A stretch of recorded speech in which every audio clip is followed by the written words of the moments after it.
वहीं संभल हिंसा पर ओवैसी का यूपी सरकार पे हमला। यूपी में कानून व्यवस्था है ही नहीं।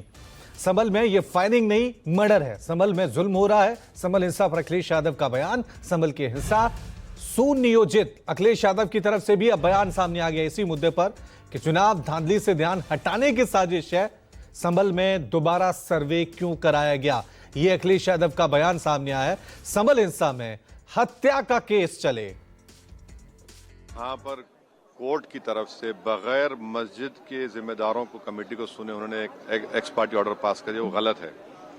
दूसरा यह है कि एक बार तो आपने गलत ऑर्डर दिया, सर्वे हो गया। दूसरा सर्वे जब किया आपने किसी को इत्तला नहीं दी। तीसरी बात यह है कि पुलिस का ये काम था कि मस्जिद कमेटी को कॉन्फिडेंस में लेते या वहां की पीस कमेटी को। चौथी बात यह है कि जो सर्वे करने लोग आ रहे हैं वो प्रोवोकेटिव स्लोगन्स लगा कर आ रहे हैं, वो वीडियो उसका है, पब्लिक डोमेन में है। और उसके बाद जो वहां पर वायलेंस हुआ जिसमें 3 मुसलमानों को गोली लगी, उनकी मौत हुई, हम इसका कंडेम करते हैं। ये फायरिंग नहीं बल्कि मर्डर है। और जब से बाबरी मस्जिद राम मंदिर का जजमेंट आया, जिस बात को मैं पर्टिकुलरली कह रहा हूं कि उस जजमेंट के बाद ये सब चीजें खुलेंगी और एक के बाद एक खुल रही हैं। एएसआई प्रोटेक्टेड मॉन्यूमेंट सब बातें कर रहे हैं, क्या एएसआई के कानून में नहीं है कि आप उसका रिलीजियस नेचर चेंज नहीं, कैरेक्टर चेंज नहीं कर सकते? किस बुनियाद पे कर रहे हैं ये?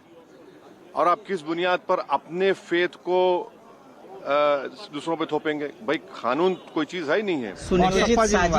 अगर आप बीजेपी की बात मानोगे तो गड्ढे में गिरोगे जाके, बीजेपी की बात मानोगे तो खाई में गिरोगे। बीजेपी वालों से पूछिए क्या चुनाव कराया था आपने उत्तर प्रदेश में?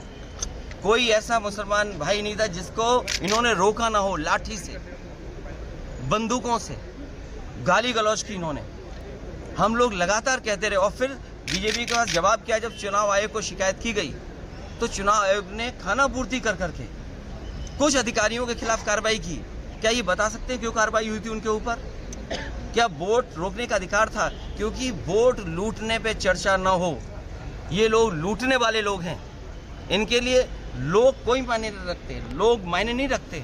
इन्होंने तंत्र से समर्थन लिया और तंत्र से ही अन्याय कर रहे हैं। उनका सीधा साधा फार्मूला है, पहले वो अन्याय करते हैं। अगर आप अन्याय का विरोध करोगे तो आप उन्हीं के अधिकारी आपके खिलाफ तमाम मुकदमे दर्ज करा दें।